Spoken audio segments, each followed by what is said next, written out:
Hey everybody, this is Jimmy. How you doing? I am going live at 2 Central Time.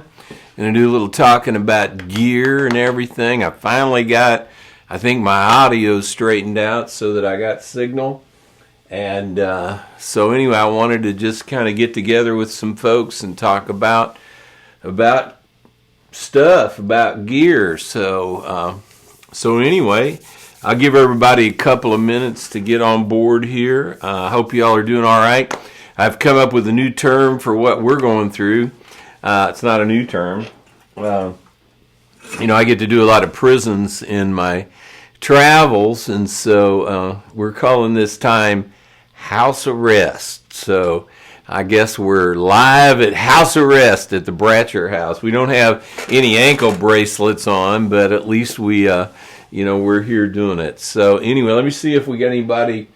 I got nobody. Ain't got nobody online with me at all. How about that? Oh, it's not connected yet. That's why. So anyway, we'll just sit here for a second, see what's going on. So I am playing today. I have my Sife Strat that I've had for a long time, built by Dave Sife, a guy here in Kansas City who no longer builds. I think his brand name carried on with a couple of his employees, and I haven't seen any of their guitars, but this is just a Strat. It has a huge neck on it, which is the way I ordered it when he built it. And it has Lindy Fralin Blues Special pickups in it, which are kind of bright for a Strat in some settings, but this one, not so much. So I'm running into, through my pedal board, and I'll talk about that in a little bit, into my Gearing D/DZ, which is a guy here in Kansas City, Jeff Gearing, who builds some amps. And he just does it when he feels like it. He's a great engineer. He does a lot of contract work for different guitar people like Weber and a bunch of other people around. He's on the gear page a lot. And so he built this, which is a clone of a Dr. Z Z-Rec is what that is. So I'm using that, and it's going out into this UA Audio aux top box, and that is a reactive load. I can't remember what you call those things. Kind of like a Weber mini mass. And so it's an attenuator, and it causes, you can turn your volume up and down, so it'll get louder in a room or whatever, but I'm turning it down. So I'm running out of that, so that interfaces between the amp, goes into this. This is mainly my recording setup. I don't use this live, although you could if you were playing a small room or something like that, but to me, I just, turn the amp down. So I'm running out of the back of the amp, just like a speaker cable, and it runs into the aux box, then out of the aux box into the speaker. And so I'm using this Bogner Q, which is a single 12 vintage 30. And then I run out of that using SPDIF, which is an optical cable, and I run into my Apollo Twin. I don't know if you can see that or not. And then that runs into Pro Tools from there. So I use that for recording, and with the aux, you can run it on an iPad, or it's got an amp that runs on your computer, and you can select different speaker cabinet configurations, different microphone configurations. And so once I got that, I quit miking up amps. I'm just running that all the time. It works great. It sounds great. And I can't say enough good things about it. So anyway, I'm running my guitar into my pedal board, and that's my clean sound on the bridge. Because if you're gonna have tone, you gotta have tone that starts with good clean tone. And if you don't have good clean tone, you're not gonna have anything when you start adding pedals into the mix. So So I'll talk a little bit about my pedal configuration here. Let me see if anybody's on. Nobody on there. Let me see if we got any feed going on here on Facebook. And let's see. I'm not even seeing a feed on Facebook. How about that? I don't know what happened with that. So let me check YouTube real quick and see if something's going on there.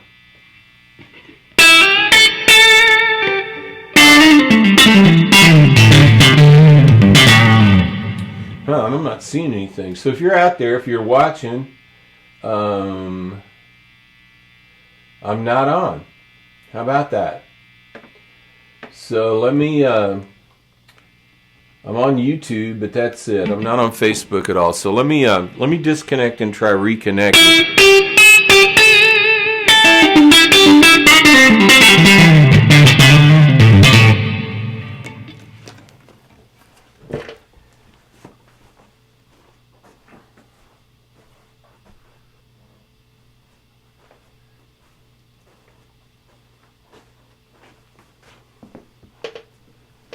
We'll try this one more time.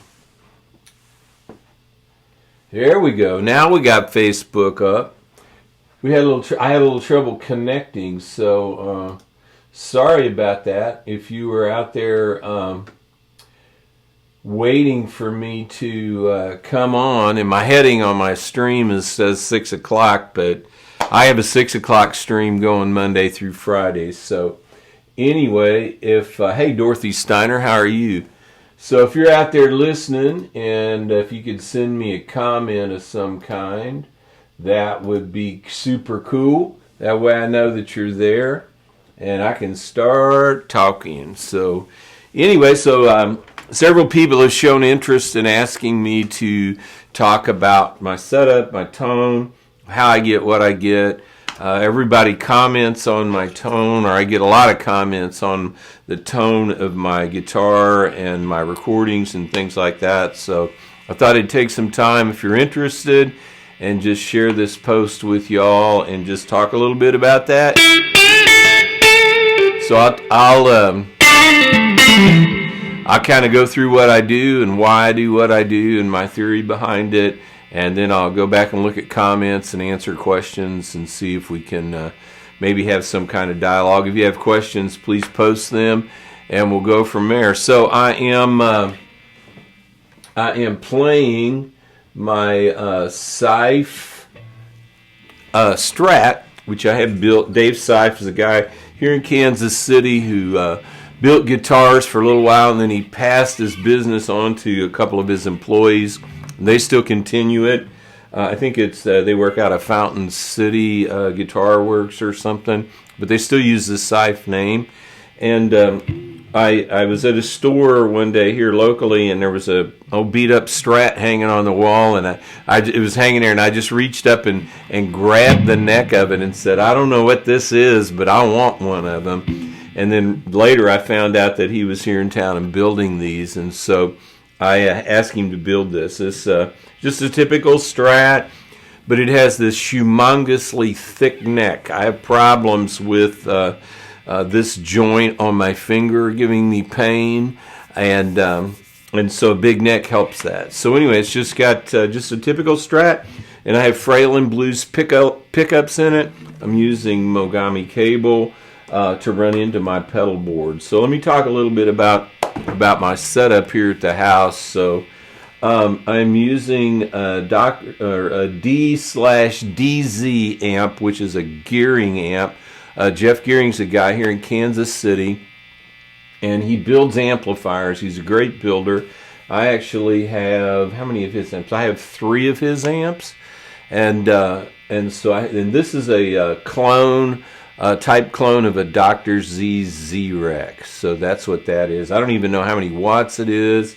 I just like it because it's got this really pristine, clean tone.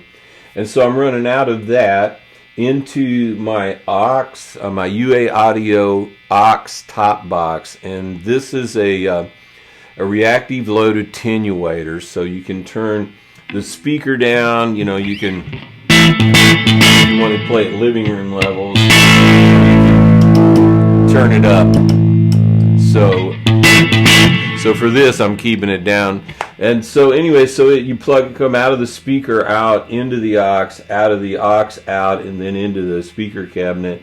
And I'm using this Bogner cube. But also from this, there's an interface out using SPDIF, which is an optical cable. And so I run right out of that, right into my recording interface, which is an Apollo Twin.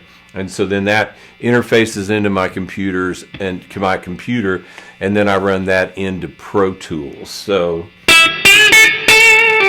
that's what I'm using right now. And let me talk a little bit about my pedal board setup and what I'm using there, and then I'll show you how all that stuff works together. So I'm coming in here. This is a pedal pad board that I have. I like it because it hinges up and forth. I wish it was a little bit deeper, and I'll explain that in a minute. I'm running out of that, and I'm running into these two fuzzes. These are both Kingtone fuzzes made by Jesse Davies. They're great. So you say, why two? Well, I first bought this one, which is a germanium fuzz, and so it uses a germanium chip.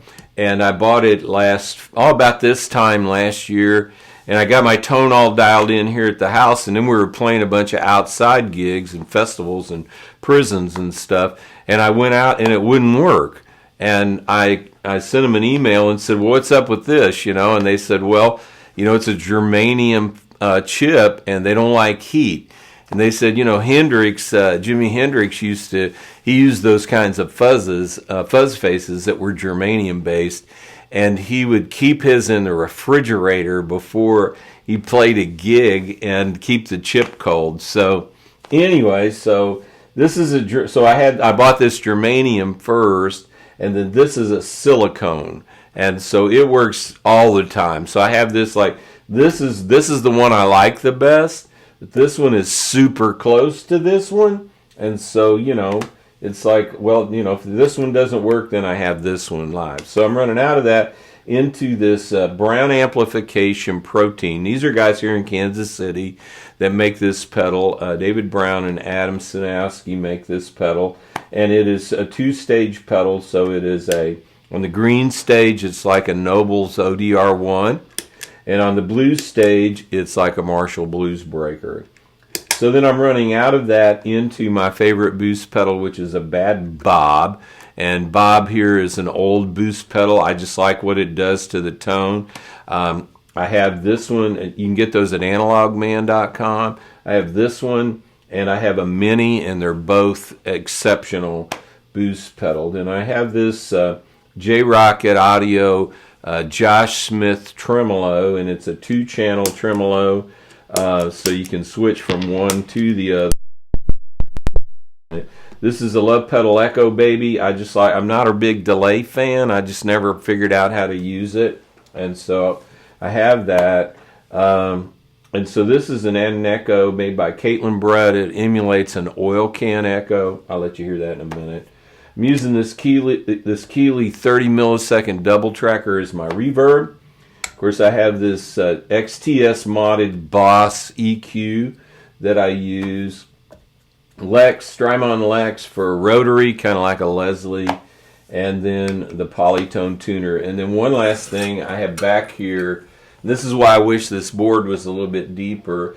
I have a Cerno steel guitar black box, which is a tube buffer that a lot of the Nashville steel players use.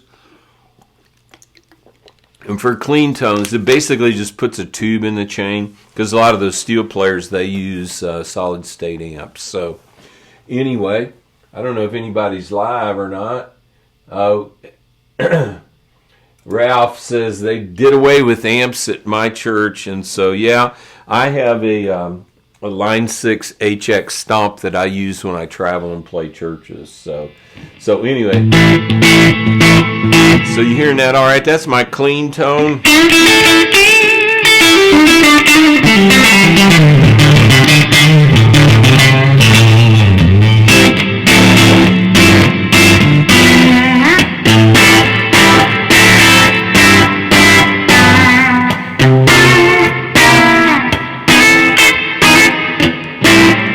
that's what that sounds like. So I use this fuzz for clean tones and for fuzz tones. And so the way you monitor that is by rolling your pot back and forth.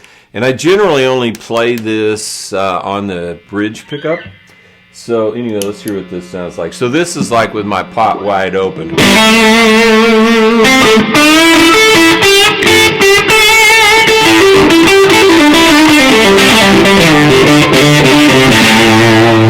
you roll it back a little bit. And then you can just bring it up to where it's kind of breaking up.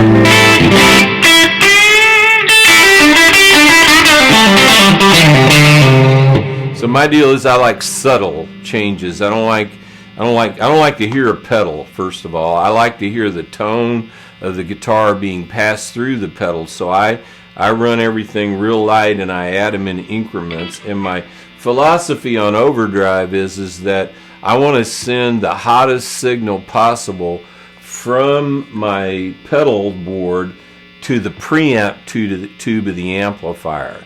So I want to hit it with this super hot signal, which makes that tube work, and that's kind of my philosophy, is just send it hot.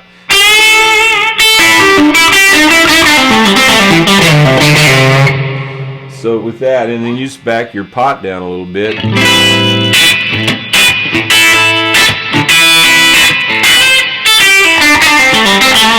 Get ready to do a lead.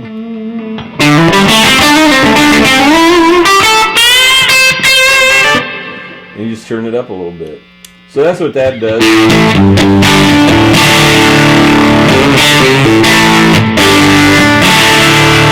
Y'all hearing this tone okay?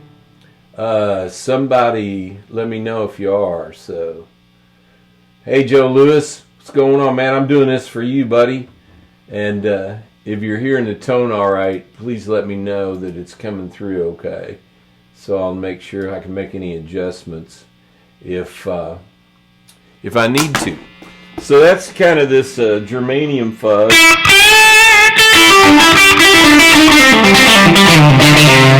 which I think sounds great.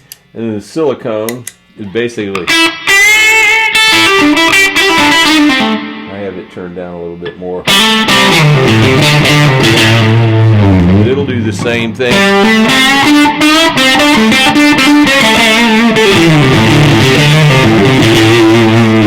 Turn it down. It cleans right up. So the protein, here's the noble side of that.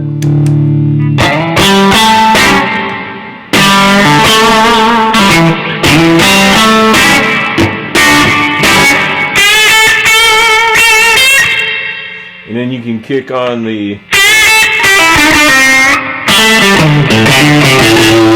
blues breaker side.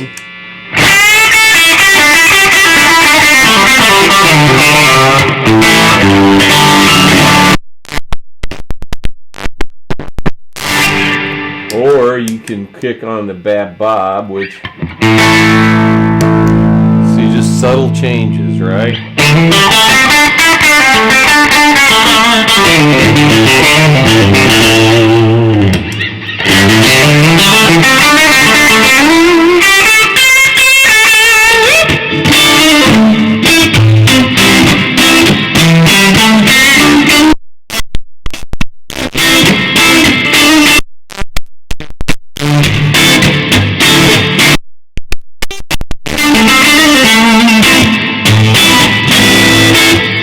So that's kind of my drive section there.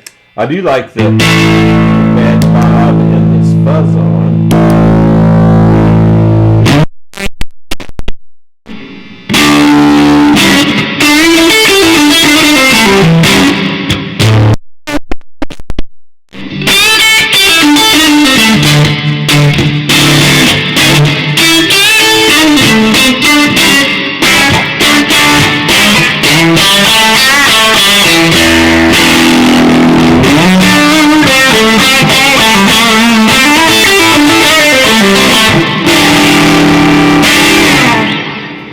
So that's kind of my drive section. These four pedals here give me some options into that.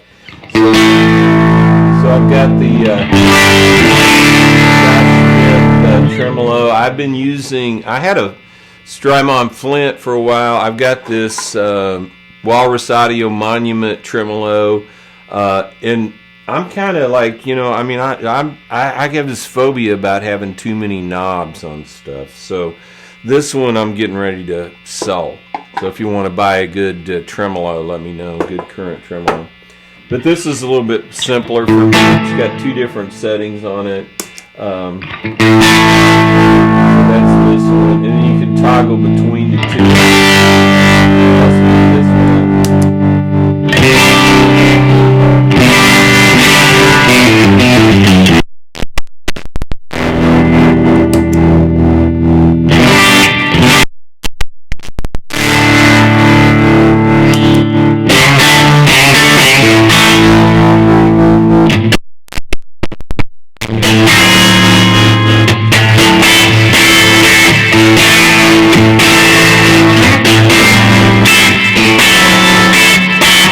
So I like that. That's cool. That works for me. So the Echo Baby by Love pedal, it just gives me a little subtle slap. That's all I care about. Just to thicken things up a little bit. So the Caitlin Bread and an Echo, it's a little bit more spacey.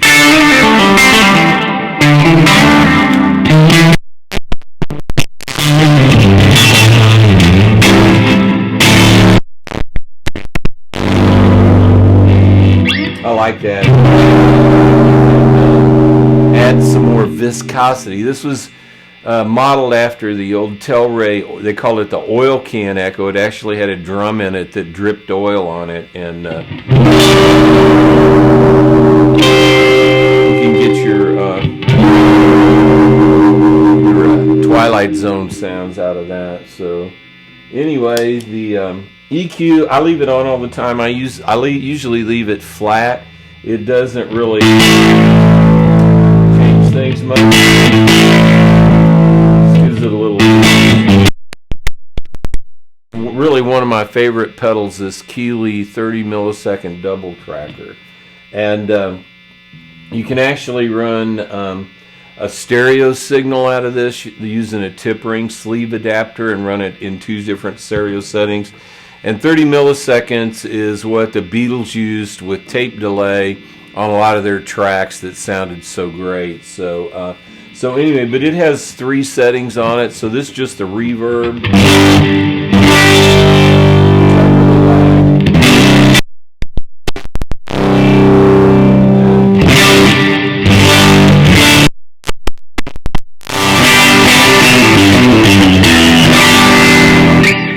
So it's got a great reverb. And then it has a slap back on it.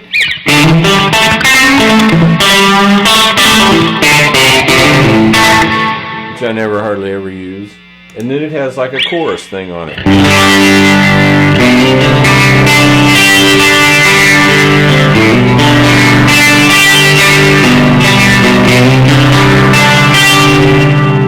So anyway, that's cool. I like that. And then finally, I have the Strymon Lex, which is a like a Leslie simulator. I actually have a Leslie sitting over here in a corner that I haven't hooked up in a long time. But I love the way that sounds. I use this on one song, and on Feels Like Friday, my song Feels Like Friday when we're playing live. And I have it running out of here into a expression pedal, so I can control the speed.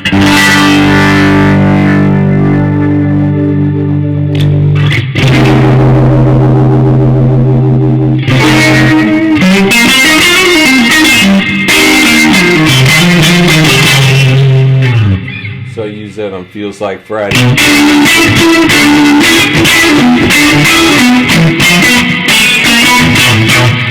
Turn the reverb back down.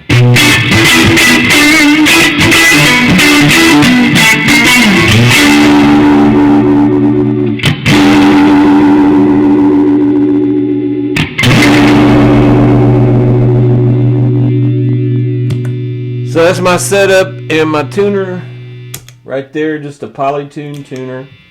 And so that's kind of what I do. I use this live. I have another mini board that I use, like if I'm going to a jam. I'm not really a jam kind of guy. I have this problem of recalling songs, so I have to prepare. Even for my songs, I have to prepare a set list, or I'll get up there and just go stupid blank. And that's the way I am live. So that's kind of what I do. You know, it's not a big thing. I try to keep it as clean, as close to the amp sound as possible. And one thing I would suggest, like if you're setting up something, you know, just try plugging in a pedal at once. Like when I'm wiring this stuff up, I never can get my pedals to all like stay straight on the board. You know, you see all these pictures, all these guys' boards, and everything's all straight and nice and everything, but I haven't been able to figure that out yet. So anyway, but I always like, will try a pedal by itself and see how it affects the amp, and see you know, what it does and how it works before I put it into my chain. And a lot of times, you know, you can find that some pedals, I know, you know, if you don't use true bypass, they are not the greatest in the world. You know, they'll change some tone and different things. And I have also noticed, I've got a couple of Voodoo Lab pedal power supplies underneath here, and I've noticed that I can't put pedals on top of those because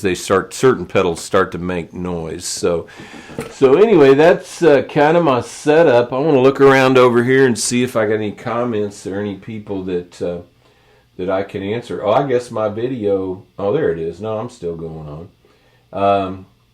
So anyway, I got 44 comments. Let me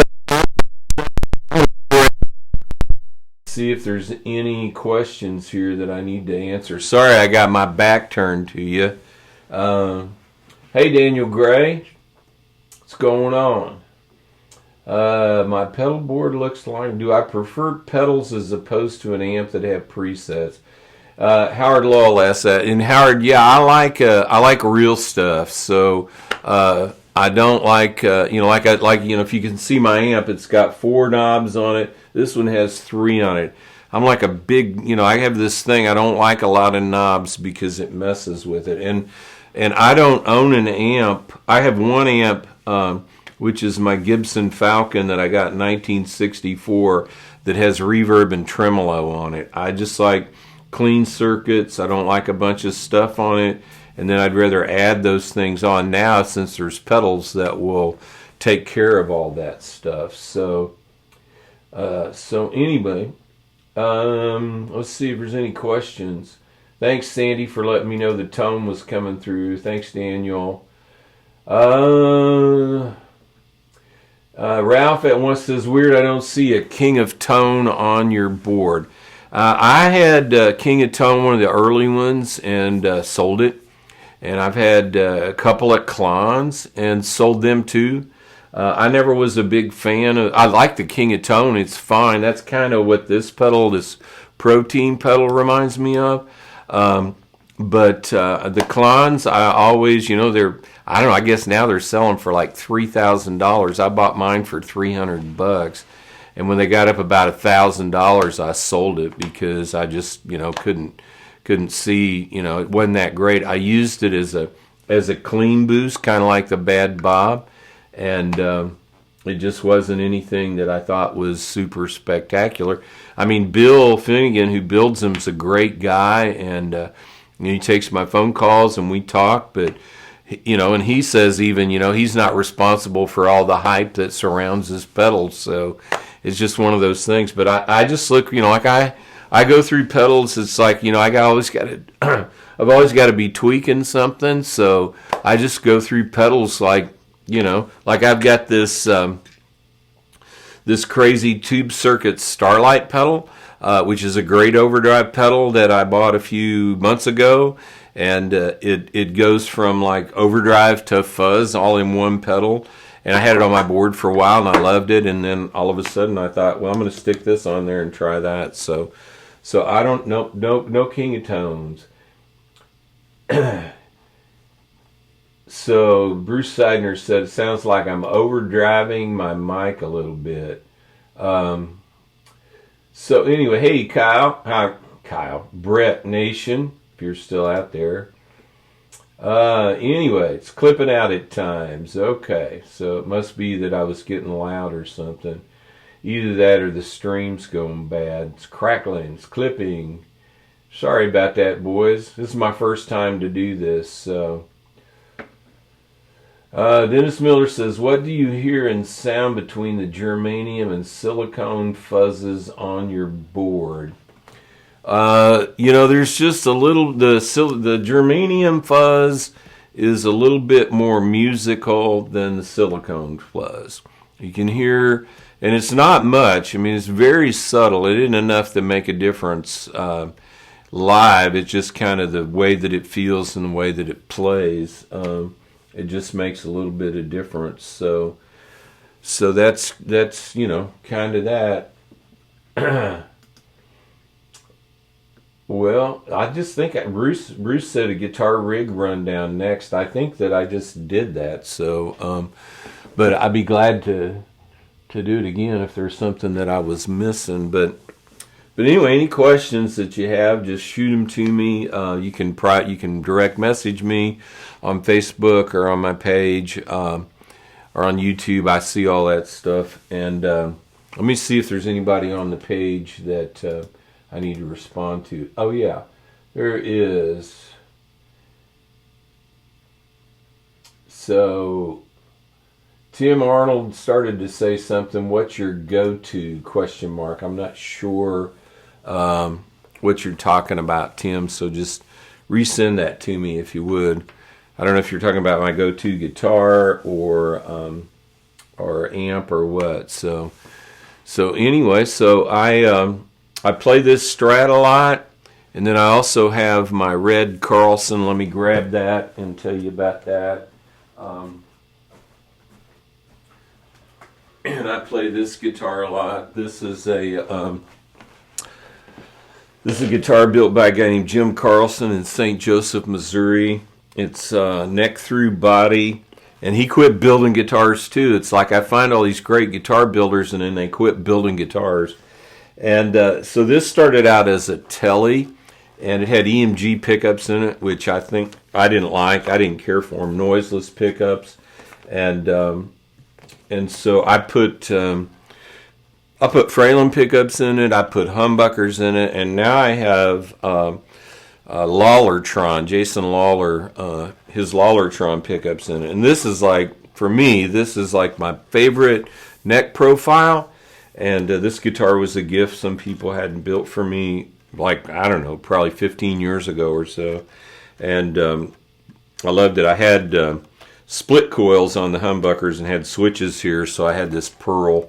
Dave Sy put this pearl in there for me. And so anyway, this is probably my favorite go-to guitar. I find in my pictures I have this guitar on more than any other guitar that I own. So anyway, let me check the questions, then I'm going to get off of here because I got to get ready for 6 o'clock. So you have a lot of questions on here. Okay, baby. You want my phone? No, I can see them all from here. Well, so. There's somebody saying, call me on trim. I'm interested. Joe Lewis said that. Okay. All right. Then there's... Sherry's in here talking to me, so we're consulting. Take it from right there. Okay. On my phone. All right. Okay, I got that one. Rose Brothers, I didn't know you were a gearhead. Joe Lewis, okay. Yeah, Sherry's seen a bunch of questions that I'm not seeing on here, so unless I'm missing them out. Let me see if I can find them all. And then make sure and tell them the difference between what you're doing today, right now, and tonight at 6. Okay. So,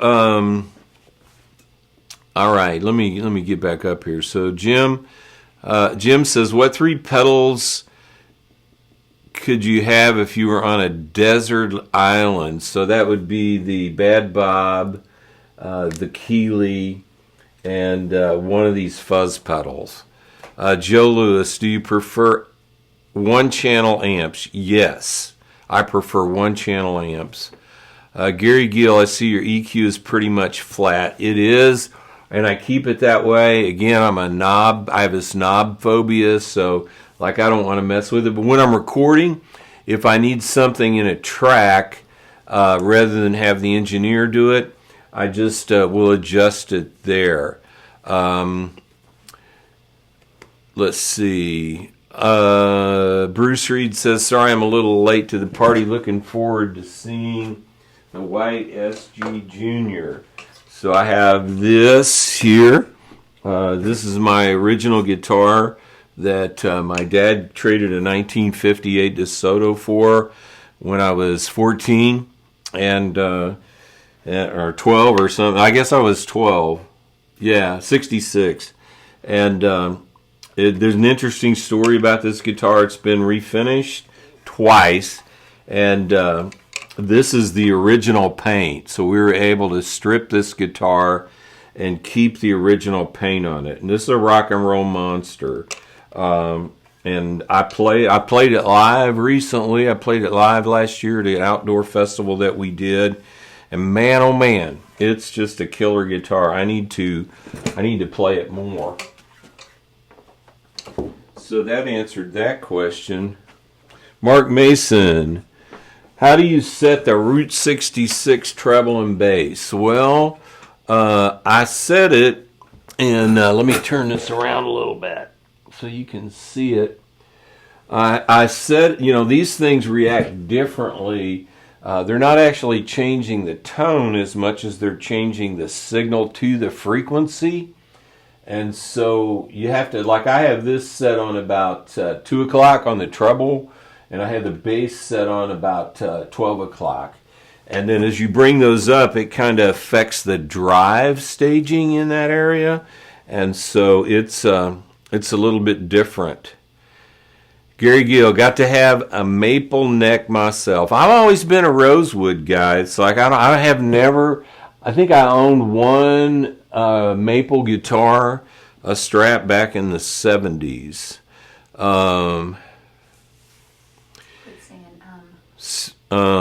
Sherry says, quit saying So yeah, the SG is really cool. Hey Johnny Mannion, how you doing, man?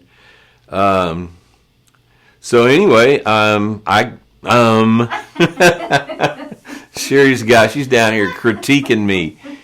She's under the annoying right now. So anyway, somebody asked for you to do a rundown on your guitars, but you'll probably do that as you go. Yeah, I mean, I can do that later. I mean, I don't know, there's 21 people on here now. So Elisa Williamson is watching. Hey, Elisa. She is, Lisa's the pastor of Believers Fellowship in Sturgis, South Dakota, her and her husband John, and that's, when we go out there to play, that's where we stay. We bother them the whole time. Rose and Gary are too. Who? Rose and Gary. Oh, Rose and Gary brothers. Rose was on here a minute ago. They're the pastors of Cape First in Cape Girardeau, Missouri. Great church. If you're down in that area, you got to watch them. So anyway, that's kind of the deal right now. A few of the guitars that I have here, I have this 66 SG Special that I have, and I have all the original. This is all original, except I took this bridge off and put a compensating bridge on it. And somebody gave me this as a gift, and so it's got the Bigsby on it like the SG had, but I took it off and just stripped it down. So that's a cool guitar. There's a couple more in here, honey. Okay, just read them to me. Daniel Gray says, do you change your pedal settings when you change guitars? No. Well, I don't know if they can hear me. So Okay. Daniel Gray said, do I change my pedal settings when I change guitars? If I'm playing live, I don't change hardly anything because I try to stay with a single guitar unless I'm playing slide. And so then when I'm playing slide, I have to just kind of dance around the pedal settings that I have. If I find that I'm too busy because I'm trying to lead the band, I'm trying to do vocals, I'm trying to play lead, I'm trying to play rhythm, and we generally most of the time play as a trio, so that makes it a little bit more difficult. This guitar is a gold top conversion that Dave Seif did for me, and it was a Les Paul Studio. And it's one of the early ones because it's like 19,000 pounds, and the newer ones are chambered. And it has Fralin humbuckers in it. I can't remember what they call these. And so it's aged. It's really a beautiful guitar, and I play it occasionally when I have the strength to hold it up. And then on slide, when I'm playing slide, this is really the main guitar that I use, which is a $150 Epiphone guitar that I bought on eBay, and the neck's messed up on it, so it's a little bit. I can't just like straight tune it up, and I use a weird tuning. There's a YouTube video out on my tunings that I use, and so I replaced this with a Fralin P90. And then underneath here, I put a spacer. This is the loudest guitar that I own. It just really rocks. And so I played this on all the studio sessions that I played slide on. So songs like Bad Religion. I didn't play. I did. No, I didn't. I didn't play it on One Rock. I played slide on that song. But this is just a cheap guitar with another pickup in it. I had these tuners left over from something, so we threw them on there. So that's that. I don't know if you saw the video I just posted a little while ago this morning on the Coronavirus Blues, but I was playing this, which is a Republic parlor guitar. These are made, I think, in China, but there's a guy in Austin now that brings these in, and it really sounds great.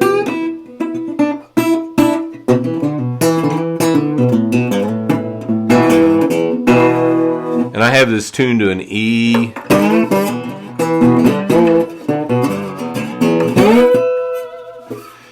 And so anyway, that's like a $600 guitar, and I just haven't found the budget to spend $3,000 or $4,000 on a National. So is there any other questions out there that I need to ask or answer? Thanks, Joe. I'm glad you like this song, man. My friend Dennis Slavin, just an interesting thing about that song is that Dennis Slavins, who's the founding pastor of Antioch Church in Overland Park, he's a great guitar player, but he has stage fright, and he doesn't like to play in front of people, but he's like this just Travis-picking maniac, and since we're all quarantined or in house arrest, that's what I call it, he sent me the idea for that song, and I worked on the lyrics and got it together, and then I wanted him to play on it, but we couldn't get together. So I told him to just take his iPhone, and he played acoustic into a little amp and just throw it down on the floor and push record. And so the main guitar that you hear in that song is just his iPhone recording. So he sent that to me. I put it into Pro Tools. I put just a very, very little reverb on it, no EQ, and that's the way it sounded coming right out of his iPhone, which I thought was crazy amazing. So there's so much stuff you can do now. It's just like with home recording. I recorded blues. This is blues country and new old stuff right here in my office. I'd never recorded drums before, but we brought a drum set in, and I borrowed a bunch of microphones and plugged it in, and it sounded fine. And so those albums, I did everything as far as the recording of those albums. I did it all right here. And so, you can do all that stuff now with just not a lot of investment. And anymore, since CDs don't sell and streaming doesn't pay anything, you just about have to come up with a way to continue to create and make music, even though you can't make money from it, or I haven't figured out how to make money from it yet. If somebody figures it out, let me know, would you? So that's kind of my stuff.